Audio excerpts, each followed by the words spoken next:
नमस्कार साथियों, जय हिंद, वंदे मातरम। आप सभी का बहुत बहुत स्वागत है आपके अपने YouTube चैनल एग्ज़ाम ट्रिकी, जहां पर आज हम बात करने वाले हैं डीएड स्पेशल एजुकेशन आईडीडी के जो भी स्टूडेंट हैं, सेकेंड ईयर के स्टूडेंट हैं ना, और सेकेंड ईयर के जो स्टूडेंट हैं इनका पेपर नंबर 8 है, methods of teaching in elementary school. ठीक है, पेपर नंबर 8 आईडीडी के स्टूडेंट और सेकेंड ईयर के स्टूडेंट। तो इसका दोस्तों आज हम बात करेंगे यूनिट 1 की, और यूनिट 1 से जो भी चीज़ें आपकी इम्पॉर्टेंट हैं यहाँ पर हम चर्चा कर लेंगे।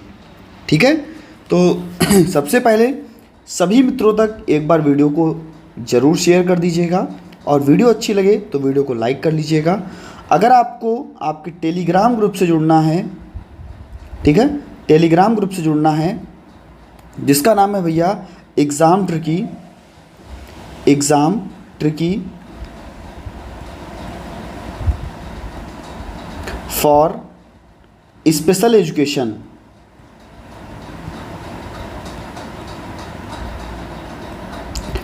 तो यहाँ से आप टेलीग्राम ग्रुप से भी जुड़ सकते हैं। लगभग आपको 11K का परिवार वहाँ पर आपको देखने को मिलेगा, और आपके यूट्यूब चैनल का लोगो भी लगा मिलेगा। ठीक है, तो आप उसको भी ज्वाइन कर सकते हैं। तो आज हम बात कर लेते हैं इस पेपर नंबर 8 की, यूनिट नंबर 1 की, और जो कि आपके लिए बहुत ही इम्पॉर्टेंट है। कह रहा है कि मेथड्स ऑफ टीचिंग, यूनिट 1 में कहता है मेथड्स ऑफ टीचिंग, यानी कि शिक्षण के तरीके।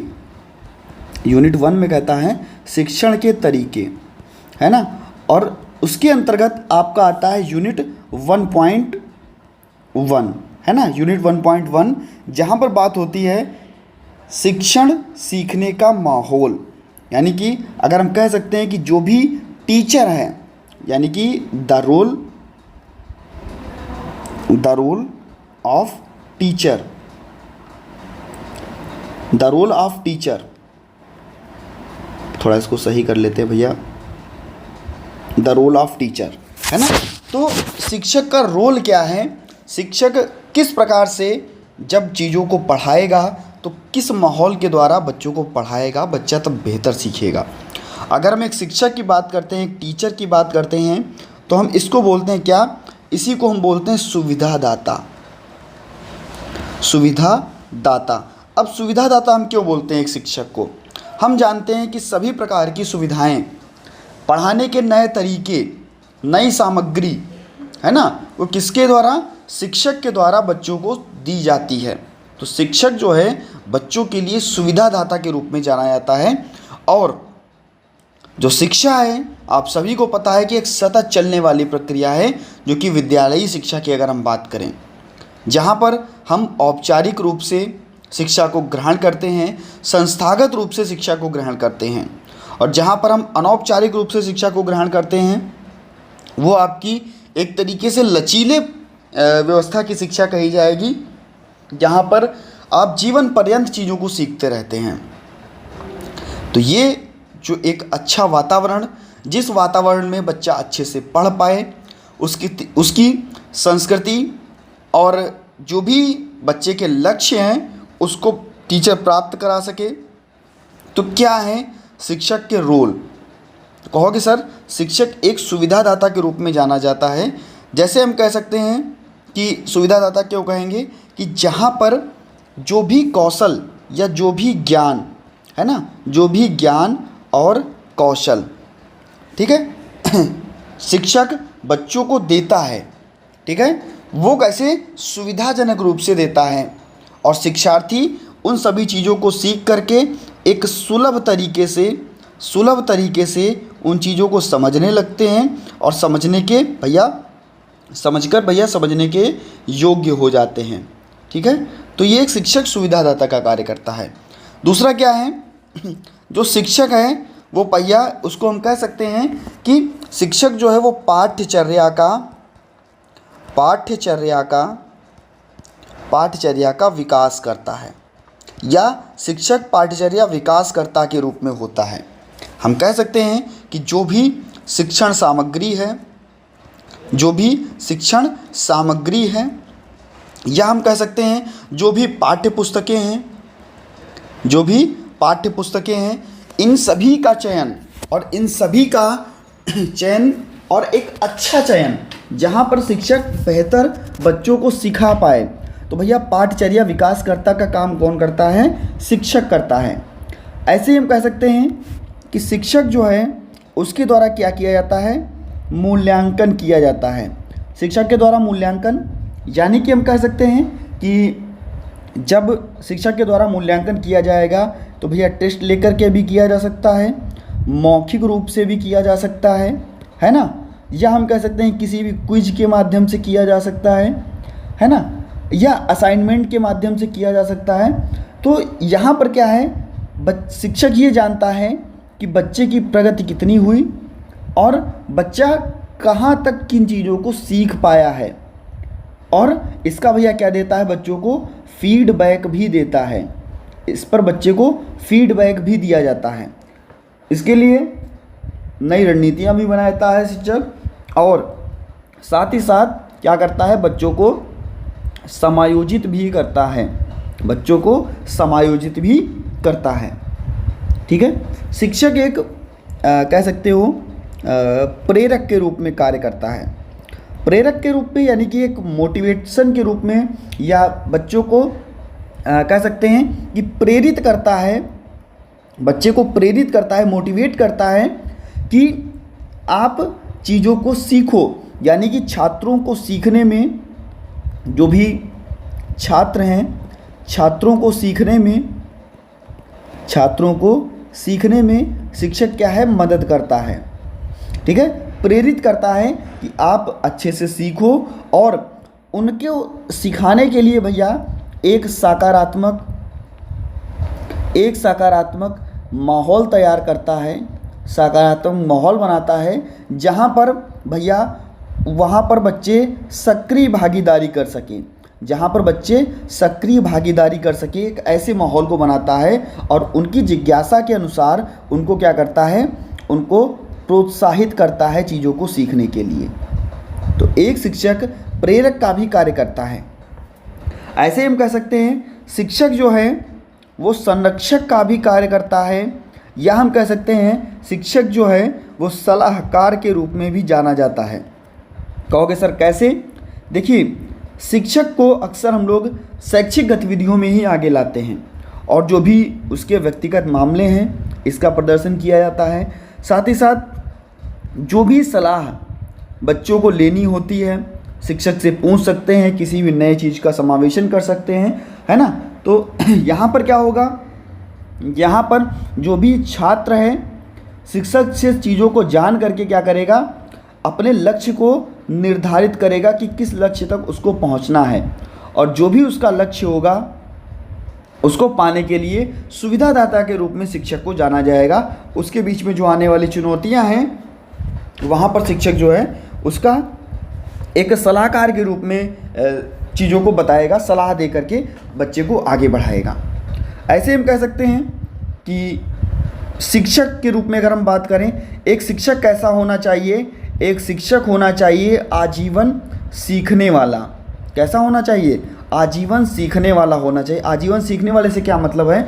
यानी कि शिक्षक को हमेशा अपडेट रहना चाहिए, है ना। जो भी नई नई चीज़ें सिखाई जा रही, जो भी नवीनतम शैक्षिक प्रथाएं हैं, सामग्री है, ज्ञान है, इनका सबका अपडेट होना चाहिए। इसके लिए शिक्षक जब अपडेट होगा तभी जो बच्चे हैं इनको एक अच्छा ज्ञान दिया जा सकेगा।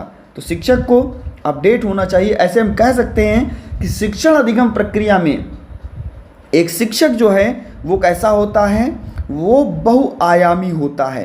वो कैसा होता है? बहुआयामी होता है।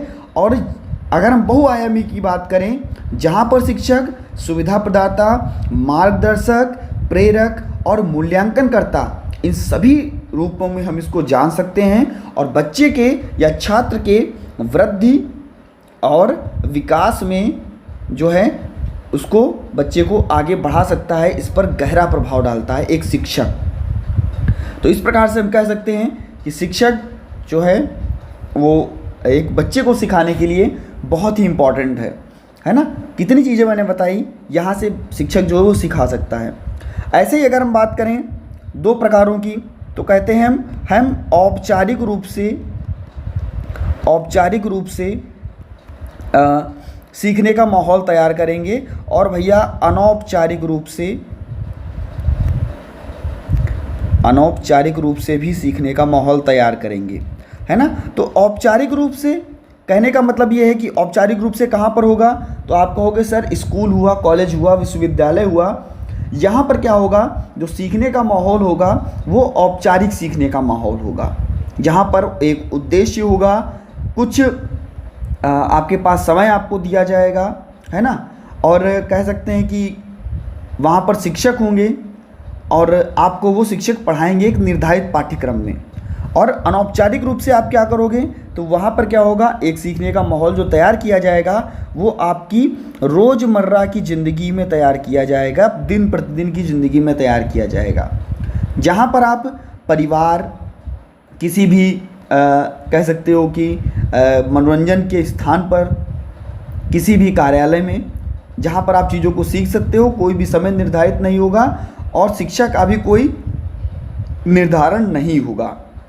तो फॉर्मल और इनफॉर्मल तरीके से आप लोग सीख सकते हो एक विद्यालय में और अपनी रोज़मर्रा की ज़िंदगी में, ठीक है। सीखने में अगर माहौल बनाने की तैयारी की जाए तो मैंने आपको बताया कि शिक्षक एक अहम भूमिका निभाता है, क्योंकि शिक्षक ही ऐसा है जो विद्यार्थियों को या छात्रों को, जो विद्यार्थियों को एक सक्रिय रहने के लिए, विद्यार्थियों को सक्रिय रहने की और निगरानी करने की भूमिका निभाता है, जो हम कह सकते हैं कि उन्हें जो अनुचित व्यवहार कर रहे हैं या जो दुर्व्यवहार बच्चे कर रहे हैं उनके प्रति उनको सजग बनाता है और एक अच्छे व्यवहार की ओर उनको प्रेरित करता है।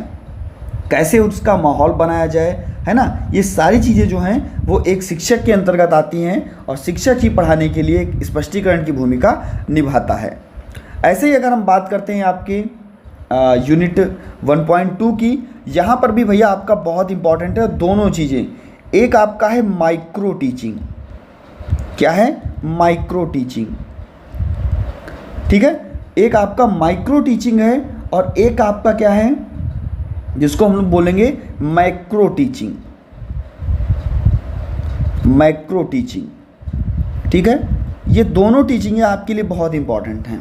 अगर हम बात करेंगे माइक्रो टीचिंग की, जिसको हम लोग बोलते हैं क्या भैया, जिसको हम लोग बोलते हैं सूक्ष्म शिक्षण, और इसको हम लोग क्या बोलते हैं, वृहद शिक्षण, है ना, वृहद शिक्षण, दोनों लिख देते हैं, वृहद शिक्षण, और इसको हम लोग बोलते हैं सूक्ष्म शिक्षण, ठीक है। तो सबसे पहले हम लोग माइक्रो टीचिंग की बात कर लें, और माइक्रो टीचिंग किसने दी, आखिरकार किसके लिए उपयोगी है, और इसकी परिभाषा क्या है, कितनी देर तक ये की जाती है, इसकी विशेषताएं क्या हैं, इस पर हम लोग बात करेंगे। सबसे पहले मैं बताऊंगा माइक्रो टीचिंग होती किसके लिए है। तो जो बच्चे ट्रेनिंग कर रहे होते हैं, शिक्षक बनने की ट्रेनिंग कर रहे होते हैं, जैसे कि आप लोग क्या कर रहे हो कि भैया 2 वर्ष की आप लोग ट्रेनिंग कर रहे हो, और उसके दौरान आपको कक्षा में शिक्षण कार्य के लिए बुलाया जाता है, यानी कि कक्षा में आपको ग्रुप टीचिंग के लिए बुलाया जाता है। तो जब आप कक्षा में ग्रुप टीचिंग के लिए जाते हो, वहाँ पर हम कह सकते हैं कि जो आपसे टीचिंग कराई जाती है वो आपसे सूक्ष्म शिक्षण कराया जाता है, माइक्रो टीचिंग कराई जाती है। इसमें हम कह सकते हैं कि जो आप इस समय क्या हो, आप अभी इसमें पूरे अध्यापक नहीं हो। आप पूरे अध्यापक कब बनोगे, जब आप अपना कोर्स कंप्लीट कर लोगे। अभी आप क्या हो, अभी आप छात्र अध्यापक हो या ट्रेनिंग टीचर हो, है ना। तो जो ये माइक्रो टीचिंग था, इसको भैया स्टैनफोर्ड विश्वविद्यालय में, स्टैनफोर्ड विश्वविद्यालय में इसको 1961 में इसको कह सकते हैं कि बनाया गया। और यहाँ पर क्या होता है कि जो आपके एलन जी, ठीक है, इन्होंने भैया सूक्ष्म शिक्षण के बारे में बताया।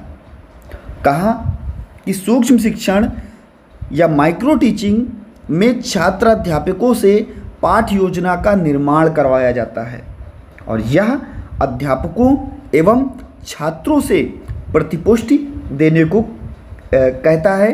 और साथ ही साथ इस चक्कर को दोबारा से दोहराया जाएगा, यानी कि जो माइक्रो टीचिंग कराई जाएगी उसको फिर से करवाया जाएगा, जहाँ पर भैया कौन कौन सी चीज़ें होंगी, जहाँ पर होगा आपका श्यामपट्ट जिसको आप लोग बोलते हो ब्लैक बोर्ड, जहाँ पर होगा भैया आपका पुनर्बलन, जहाँ पर आपका होगा प्रस्तावना, है ना, जहाँ पर आपका कोई कौशल होगा जो कि आप बच्चे को सिखा रहे होगे, है ना, और बच्चे को सिखाने के लिए आप लोग किसका TLM का उपयोग कर रहे होगे और उन बच्चों को सिखाने के लिए पुनर्बलन का भी उपयोग कर रहे होगे, यानी कि उद्दीपन का भी उपयोग कर रहे होगे, है ना।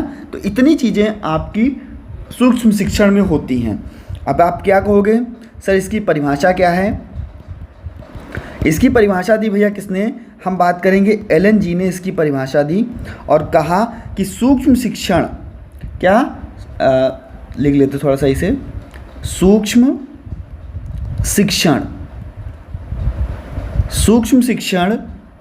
समस्त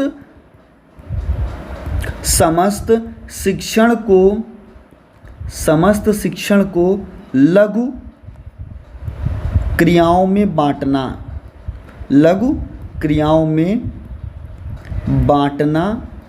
है। ठीक है, सूक्ष्म शिक्षण क्या है कि जो भी शिक्षण कराया जा रहा है उसको छोटी छोटी क्रियाओं में बांटना है, ऐसा कहा एलन जी ने। ऐसा क्यों कहा एलन जी ने?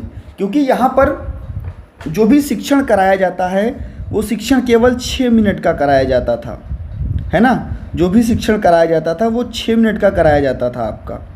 इसके बाद में क्या होता था कि जो भी टीचर वहाँ पर बैठा हुआ है ना, उस क्लास में और आपकी प्रतिक्रिया को देख रहा है, ट्रेनिंग टीचर की प्रतिक्रिया को देख रहा है कि 6 मिनट में उसने क्या कराया, तो वो क्या देता था भैया? फीडबैक देता था कि आपने कौन कौन सी चीज़ों का प्रयोग किया और कौन कौन सी चीज़ों का प्रयोग नहीं किया। तो भैया 6 मिनट का समय वहाँ पर लिया जाता था, है ना। इसके बाद में क्या होता था, जो भी कमियाँ निकल के आईं तो ट्रेनिंग टीचर ने क्या किया, यानी कि आपने क्या किया, आपने उसको फिर से जो आपने पढ़ाया था उसको पुनर्पाठ योजना बनाई और फिर से क्लास में आकर के आपने 6 मिनट पढ़ाया उस टॉपिक को, है ना। और 6 मिनट पढ़ाने के बाद में आपने क्या किया कि फिर से आपका क्या किया गया, आपका फीडबैक दिया गया कि अब की बार आपने कौन कौन सी गलतियां की हैं, और अगर फिर से आपकी गलतियां होती है तो आप फिर से पुनः शिक्षण करोगे, है ना। और उसका भी समय कितना होगा? आपका 6 मिनट का समय लगेगा, यानी कि टोटल आपके 5 चक्रण होंगे, आपको 30 मिनट का समय यहाँ पर लगने वाला है। इसके बाद में क्या होगा, ये आपका 30 मिनट का समय, इसके बाद में आपका 6 मिनट बचा, तो यहाँ पर आपको फिर से रीफीडबैकिंग दी जाएगी, रीफीडबैक दिया जाएगा। एक जो शिक्षक बैठा होगा वहाँ पर, तो वो भी आपका 6 मिनट का होगा। टोटल आपका 36 मिनट का जो ये चक्रण है ये चलता है। ये भैया आपने पढ़ाया, ठीक है, पढ़ाने के बाद में आपको फीडबैक मिला, फिर से आपने पढ़ाया, फिर से आपको फीडबैक दिया गया, और फिर से आपने पढ़ाया, फिर से आपको फीडबैक दिया गया। क्यों? क्योंकि जो भी कार्य योजना आप पढ़ा रहे थे, आप चीज़ों को सीख रहे थे और सीखने में आपसे गलतियां होंगी, गलतियां आपको फीडबैक में बताई जाएंगी और वो गलतियां आप सुधार करके लाओगे और फिर से जो आपने पढ़ाया था उसको आप फिर से दोहराओगे, फिर से पढ़ाओगे, है ना। तो ये चीज़ें आपको देखने को मिलती है सूक्ष्म शिक्षण में। अच्छा, इससे होता क्या है, आखिरकार इसकी विशेषताएं क्या हैं, क्यों ये सूक्ष्म शिक्षण कराया जाता है? तो कहते हैं हम कम समय में एक गुणवत्ता की वृद्धि जो है वो की जा सकती है। जो भी सूक्ष्म शिक्षण है यहाँ पर कम समय में गुणवत्ता प्रदान की जा सकती है, क्योंकि हम कम समय में बच्चों को सिखाने की प्रविधि ढूंढ रहे हैं। यह एक प्रकार से हम कह सकते हैं कि यह एक प्रकार से व्यक्तिगत शिक्षण है। यह एक प्रकार से आपका क्या है, व्यक्तिगत रूप से शिक्षण है, जहाँ पर हम कह सकते हैं कि छात्रों को आपके सामने रखा जा रहा है और यहाँ पर भैया क्या है, यहाँ पर कम समय में, यानी कि महज 5 से 10 मिनट के समय में ही उनको सिखाया जा रहा है। और भैया तत्काल जो शिक्षक सीख रहा है, जो ट्रेनिंग टीचर सीख रहा है, उसको भैया प्रतिपुष्टि भी मिल रही है कि आखिरकार आपकी गलती क्या है, और वो गलती को फिर से व्यवस्थित कर रहा है, फिर से सुधार रहा है। तो ये चीज़ें देखने को मिलती हैं। छात्र अध्यापक जो चीज़ें करा रहा है उसके कौशल का विकास होगा, उसके प्रशिक्षण में गुणवत्ता का विकास होगा, है ना, उसके प्रशिक्षण में गुणवत्ता का विकास होगा। जो भी कह सकते हैं कि समय है वो कम लगेगा और उच्च शिक्षा मिलेगी, और भैया वस्तुनिष्ठ मूल्यांकन जो है वो किया जा सकेगा। तो ये चीज़ें जो हैं आपको देखने को मिलेंगी सूक्ष्म शिक्षण में। कहाँ पर? सूक्ष्म शिक्षण में। और वेरी वेरी इंपॉर्टेंट, आप इसको लगाइएगा। इसके बाद में हम बात करते हैं आपके मैक्रो टीचिंग की, यानी कि हम लोग इसको बोलते हैं वृहद शिक्षण। वृहद शिक्षण, ठीक है। अब आपको नाम से ही स्पष्ट है, वृहद शिक्षण यानी कि मैक्रो टीचिंग, यानी कि हम कह सकते हैं कि जो भी यहाँ पर समय होगा शिक्षण का वो ज़्यादा लगेगा। ज़्यादा लगने का मतलब कि माइक्रो टीचिंग में जो भी आपका विशेषताएं होंगी, जो भी प्रशिक्षक होंगे, है ना, या जो भी सलाहकार होंगे, जो भी प्रशिक्षक होंगे या जो भी सलाहकार होंगे, है ना, इनकी चीज़ों को ध्यान में रख कर के समग्र विकास को, इन सभी चीज़ों की समग्र विकास को ध्यान में रख कर के भैया इनको क्या किया जाएगा?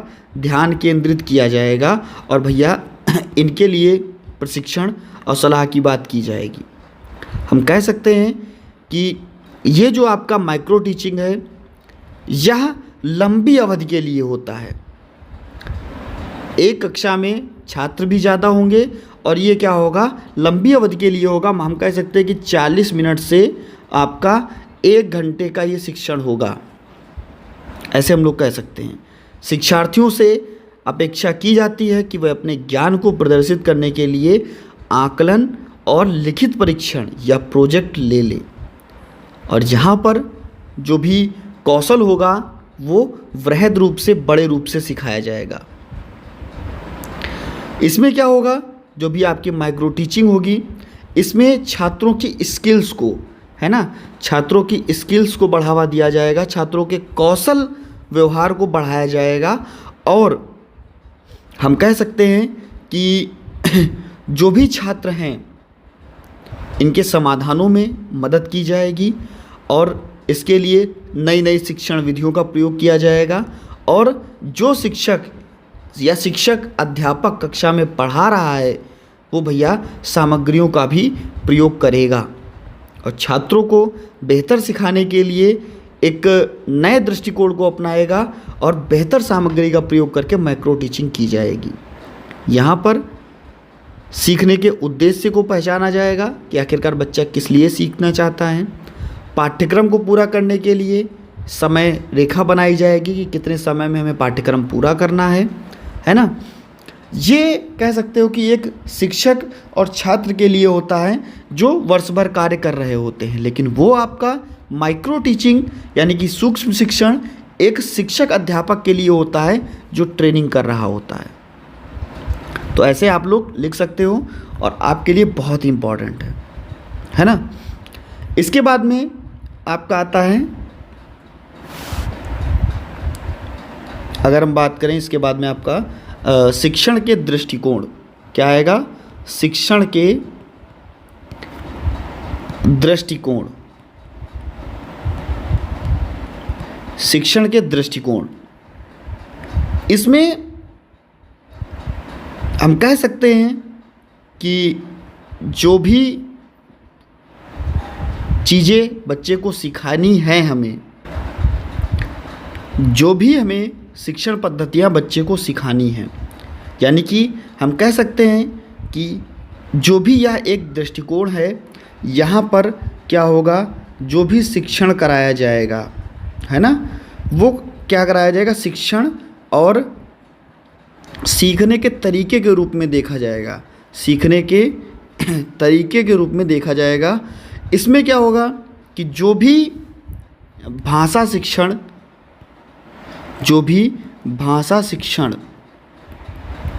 कि किसी भी दृष्टिकोण से एक सैद्धांतिक दृष्टिकोण के रूप में इसे देखा जाएगा और भाषा क्या है, कैसे सीखी जाएगी, यहाँ पर इसकी बात होगी। तो हम कह सकते हैं कि यहाँ पर हम लोग ट्रिपल पी की बात कर सकते हैं। ट्रिपल पी का मतलब होगा आपका प्रेजेंटेशन,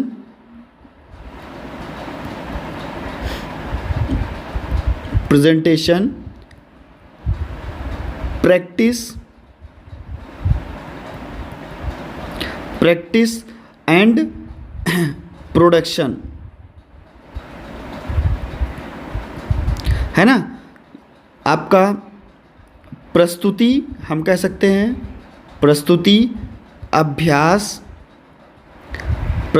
अभ्यास और उत्पादन, ठीक है। इसके अंतर्गत हम बच्चों को बेहतर सिखा सकते हैं। कैसे? कोई भी भाषा अगर हमें सिखानी है बच्चे को, तो इसके लिए हम लोग प्रस्तुति, अभ्यास और उत्पादन, इन 3 चीज़ों का प्रयोग कर सकते हैं जहाँ पर बच्चा बेहतर सीखेगा। कहेंगे कैसे? इस पद्धति में शिक्षण एक प्रस्तुति चरण का उपयोग करके नई भाषा की जो विषय वस्तु है उसको बताएगा। जो भी बच्चे की भाषा है, उसकी विषय वस्तु है, उसके बारे में प्रस्तुति करेगा, उसके बारे में उसको बताएगा, है ना। बताएगा, थोड़ा ऊपर कर ले, बताएगा। बताने के बाद में क्या होगा, जो चीज़ या जो भी भाषा की प्रस्तुतिकरण के बारे में उसने बताया, उसका वो क्या करेगा कि बार बार उसका अभ्यास करवाएगा, बार बार नए तरीक़ों से नियंत्रित करके वो क्या करवाएगा, अभ्यास करवाएगा। और अभ्यास कराने के बाद में क्या होगा कि जो भी शिक्षार्थी को भाषा के एक संचरी और कह सकते हैं कि कम नियंत्रण के बारे में बच्चा अगर सीख रहा है, तो भैया क्या होगा, जब अभ्यास कराएगा तो बच्चे में धीरे धीरे वो भाषा जो है वो उत्पादन के रूप में निकल के आएगी सामने। कैसे? जब चीज़ों को बताएगा, उसका बार बार अभ्यास करवाएगा, तब जा कर के बच्चा क्या करेगा, उस भाषा को बेहतर रूप से सीख पाएगा, उसका प्रोडक्शन कर पाएगा। मान लीजिए कि आपको मैंने उर्दू लैंग्वेज के बारे में बताया, ठीक है, और मैंने क्या किया, आपको वो लैंग्वेज बहुत बार सिखानी शुरू कर दी, ठीक है। और फिर क्या हुआ कि मैंने जब आपको बार बार उसका अभ्यास करवाया, तब आप लोग उसको सीखने लगे, और यही सीखना आपका उत्पादन के रूप में जाना जाएगा, प्रोडक्शन के रूप में जाना जाएगा। ऐसे ही दूसरी विधि के बारे में हम कह सकते हैं कि दूसरी विधि आपकी होगी ऑडियो लैंग्वेज विधि। नाम से स्पष्ट है, ऑडियो लैंग्वेज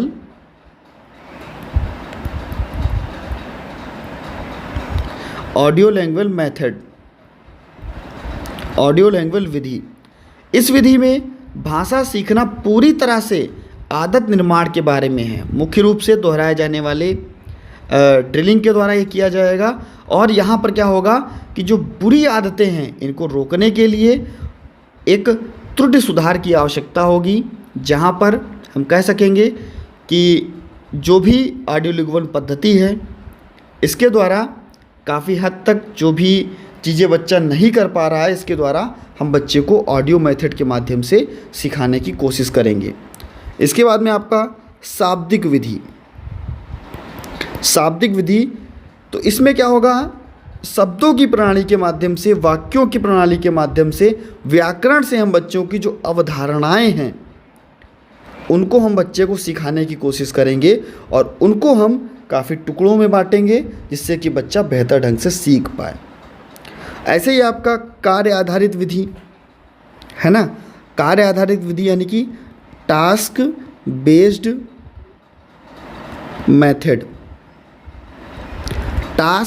मेथड या कार्य आधारित विधि। यहाँ पर क्या होगा, यहाँ पर जो भी प्रमाणित चीज़ें हैं, प्रमाणित जो भी कार्य हैं, उनकी अगर हमें श्रृंखला बनानी है तो उसके इर्द गिर्द जो भी डिज़ाइन है उसको हम लोग तैयार करेंगे।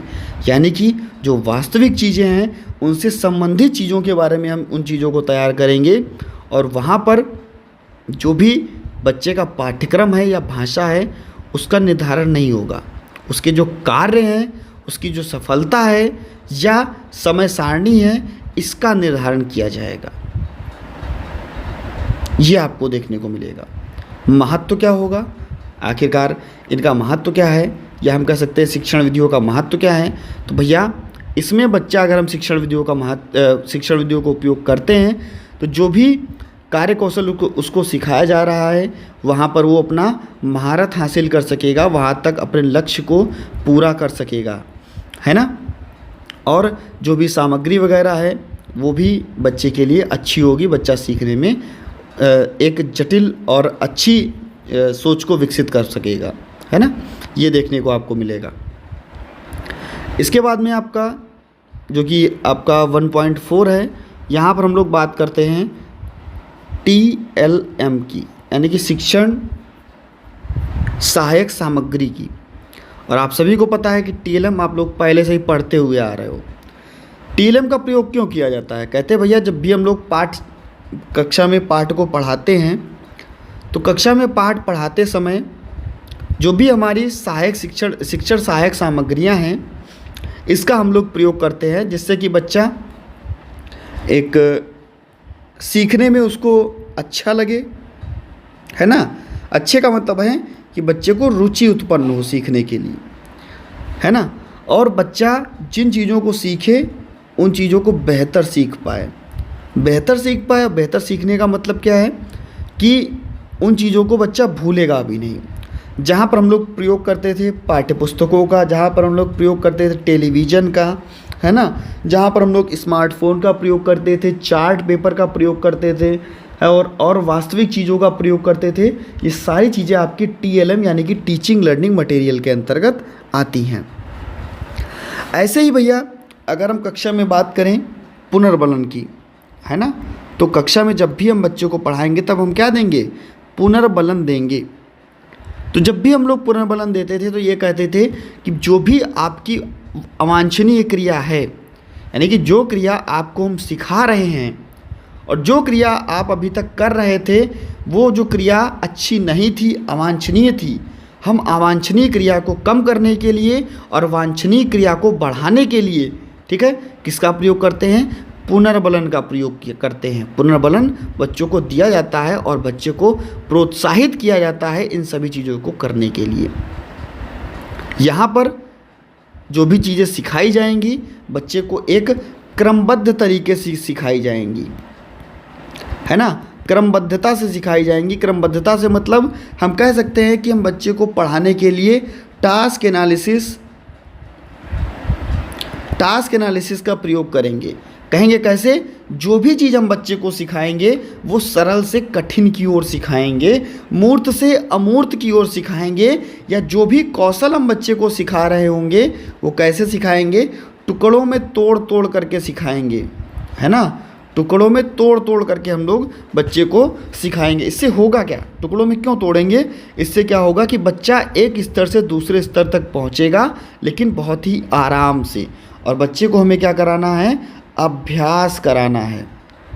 क्या कराना है, बच्चे को हमें अभ्यास कराना है। अभ्यास हम बच्चे को क्यों कराएंगे, तो बच्चे को हमें अभ्यास इसलिए कराना है कि भैया बार बार हम जब बच्चे को अभ्यास कराएंगे तो बच्चा उन चीज़ों को याद रख पाएगा और उसके लिए जो उसकी स्मृति है वो दीर्घकालीन हो जाएगी, है ना, जहाँ पर बच्चा चीज़ों को याद कर सकेगा और बेहतर याद कर सकेगा, ठीक है। तो ये आपको देखने को मिलता है आपके इस पाठ में, ये सारी चीज़ें जहाँ पर बात की जाती है आपके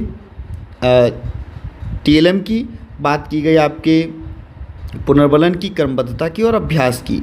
यानी कि जो भी रेगुलर स्कूल्स हैं या एलिमेंट्री स्कूल्स हैं यहाँ पर टीचिंग कैसे कराई जाती है ना। और यहाँ पर एक आपका बहुत ही हम कह सकते हैं कि इम्पॉर्टेंट है, ये आपके लिए बहुत इम्पॉर्टेंट है, जिसको हम लोग बोलते हैं CCE, कहते हैं continuous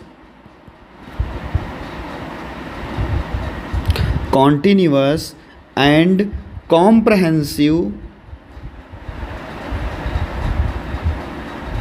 comprehensive evaluation. Continuous and comprehensive evaluation नाम से ही स्पष्ट है, सतत एवं व्यापक मूल्यांकन, है ना, सतत एवं व्यापक मूल्यांकन। यह प्रक्रिया हम कह सकते हैं कि छात्रों के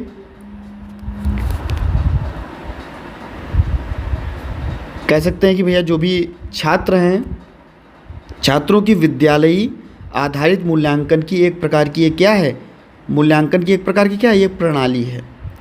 इसको 2009 में भारत के शिक्षा अधिकार अधिनियम के तहत इसका जो अनिवार्य मूल्यांकन प्रक्रिया है वो लागू की गई, जहाँ पर हम कह सकते हैं कि मूल्यांकन के लिए सतत और व्यापक मूल्यांकन की बात की गई। यानी कि मूल्यांकन बच्चे का किया जाएगा, मूल्यांकन बच्चे का किया जाएगा तो बच्चे की सीखने की गति क्या है, उसकी अवधारणा क्या है, उसका ज्ञान क्या है, उसकी आवृत्ति, उसके कौशल, उसने अभी तक कितना सीखा है। मूल्यांकन में हम यही तो जानते हैं। तो मूल्यांकन में हमें सतत मूल्यांकन करना होगा, कॉन्टिन्यूअस मूल्यांकन करना होगा, बार बार हमें लगातार मूल्यांकन करना होगा, हम जिससे समझ सकेंगे कि बच्चा कहाँ पर सीखने में पिछड़ापन दिखा रहा है। सतत मूल्यांकन हम कह सकते हैं कि बच्चे का लगातार मूल्यांकन चलने की प्रक्रिया के रूप में जिसे देखा जाता है। यह आपका पूरे वर्ष में औपचारिक और अनौपचारिक रूप से हम बच्चे का सतत मूल्यांकन कर सकते हैं, जहाँ पर हम पाठ्यक्रम पढ़ाने के बाद में जो भी पाठ्यक्रम सहगामी क्रियाएं होंगी उनको कराने के बाद में हम नियमित रूप से बच्चे का मूल्यांकन करेंगे। ऐसे ही आपका क्या होगा, व्यापक, दूसरा शब्द क्या है, व्यापक। तो व्यापक में जो भी कौशल हैं, जो भी गुण हैं, बच्चों में कितने विकसित हुए हैं, जिसमें बच्चे का शारीरिक, मानसिक, सामाजिक, नैतिक, है ना, संवेगात्मक, ये सभी जो गुण हैं ये शामिल होते हैं व्यापक मूल्यांकन के अंतर्गत। एक अच्छा नागरिक बनने के लिए ये सभी गुण जो हैं वो जरूरी होते हैं। ये व्यापक मूल्यांकन हम लोग आकलन के माध्यम से, अवलोकन के माध्यम से, साक्षात्कार के माध्यम से, है ना, इसके माध्यम से हम लोग कर सकते हैं। और मूल्यांकन के बारे में आपको बताया कि भैया जो भी क्रियाएं बच्चे कितना सीख चुका है, उसकी अवधारणा क्या है, उसके पास ज्ञान कितना है, कौशल कौन सा उसको आता है ना, इसको हम योजनाबद्ध तरीके से एक बना करके और बच्चे का मूल्यांकन करते हैं। तो ये आपका सतत एवं व्यापक मूल्यांकन CCE है ना, ये आपके लिए इम्पॉर्टेंट है। इसमें इसका उद्देश्य क्या होता है भाई, आखिरकार ये बार बार बच्चे का मूल्यांकन क्यों किया जा रहा है। कहीं पर बच्चे से चीज़ों को लिखाया जा रहा है तो कहीं पर बच्चे से साक्षात्कार किया जा रहा है। तो कारण क्या है इसमें, कारण ये है कि बच्चों की जो प्रगति है इसको जाना जा सके कि कितना बच्चे ने सीखा। बच्चा जो व्यवहार कर रहा था पहले, उस व्यवहार के बारे में जाना जा सके कि भैया बच्चे का व्यवहार क्या है और अब कैसा व्यवहार कर रहा है। बच्चे की सृजनशीलता को बढ़ाने के लिए आपका जो ये CCE है, या हम कह सकते हैं क्रिएटिविटी को बढ़ाने के लिए, बच्चे को क्रिएटिव बनाने के लिए इस CCE का प्रयोग किया जाएगा। बच्चे में रुचि जागृत करने के लिए, बच्चे की रुचि को जानने के लिए, हम कह सकते हैं बच्चे की रुचि क्या है इसको जानने के लिए हम लोग CCE का प्रयोग करते हैं, बार बार उसका मूल्यांकन करते हैं। और जो भी सीखने सिखाने की प्रक्रिया चल रही है ना, उसको हम लोग क्या करें, उसको हम लोग बेहतर बनाने का प्रयास करते हैं अपने CCE के द्वारा, जहाँ पर हम बच्चे का स्व आकलन भी करते हैं और भैया उसका जो भय है ना, इसको भी दूर करते हैं। और कह सकते हैं कि जो चीज़ बच्चा सीखना चाह रहा है उसको हम उसकी गतिविधि के अनुसार उसके लक्ष्य की ओर उसको उन्मुख बनाते हैं। तो ये हमें आपका कह सकते हैं CCE में देखने को मिलता है, जहाँ पर सीखने की प्रक्रिया को आसान बनाया जाएगा। बच्चों की जो कठिनाइयाँ हैं, जहाँ पर बच्चा सीखने में कठिनाई उत्पन्न कर रहा है, उस कठिनाइयों का पता लगाया जाएगा और उन कठिनाइयों को कम किया जाएगा, है ना। छात्रों की जो कठिनाइयाँ हैं उनको कम किया जाएगा आपके कहाँ पर, कॉन्टिन्यूअस एंड कॉम्प्रहेंसिव इवैल्यूएशन में, यानी कि CCE में। है ना। ये आपके लिए बहुत इम्पॉर्टेंट था। इसके बाद में हम बात करते हैं जो इससे भी ज़्यादा इम्पॉर्टेंट है, वो है आपका क्या, आप कहोगे सर इसके बारे में तो बहुत बार सुना है, UDL। कहोगे सर UDL क्या है, तो हम कहेंगे UDL आपका क्या है, यूनिवर्सल डिज़ाइन लर्निंग। याद कर लेना भैया, है ना, वेरी वेरी इंपॉर्टेंट है, ठीक है। UDL मतलब यूनिवर्सल डिज़ाइन लर्निंग। हम कह सकते हैं कि जो भी शिक्षार्थी हैं, इन्हें अगर हमें प्रभावी ढंग से सिखाना है, इन्हें प्रभावी ढंग से इनका निर्देशन करना है, इनके मूल्यांकन की रणनीति बनानी है ना, तो भैया क्या करना होगा, हमें एक ऐसे डिज़ाइन मॉडल की या कह सकते हैं कि डिज़ाइन की तैयारी करनी होगी, जो हम सभी बच्चों को, चाहे वो ASD का बच्चा हो, चाहे वो SLD का बच्चा हो, चाहे वो ID का बच्चा हो, यानी कि चाहे वो बौद्धिक अक्षम बच्चा हो, श्रवण बाधित बच्चा हो, या हम कह सकते हैं आपका ऑटिज़म बच्चा हो, या हम कह सकते हैं आपका स्पेसिफिक लर्निंग डिसेबिलिटी यानी कि विशिष्ट अधिगम क्षमता वाला बच्चा हो, तो कैसे हम सभी बच्चों को UDL के अंतर्गत, यूनिवर्सल या सार्वभौमिक डिज़ाइन के अंतर्गत इनको अच्छे से पढ़ा सकेंगे। तो कहेंगे कि ये एक ऐसी डिज़ाइन की गई हुई लर्निंग है आपकी, या मॉडल के रूप में इसको हम देखते हैं, जहाँ पर विविध छात्रों को उनके समर्थन करने के लिए एक पाठ्यक्रम जो सभी के लिए हो, और ऐसा पाठ्यक्रम जो लचीला हो, ऐसी चीज़ें जो पाठ्यक्रम बनाया जाए वो लचीला भी हो, और ऐसी चीज़ों के बारे में हम बताएं, ऐसी चीज़ों का विकास करें, ऐसे सिद्धांतों का विकास करें जो सभी के लिए हो, यानी कि इन सभी प्रकार के बच्चों के लिए हो, जहाँ पर हम बच्चे को जो चीज़ें सिखाएं वो टिकाऊ रूप से बच्चा सीख सके और बच्चा अपना आगे बढ़ सके।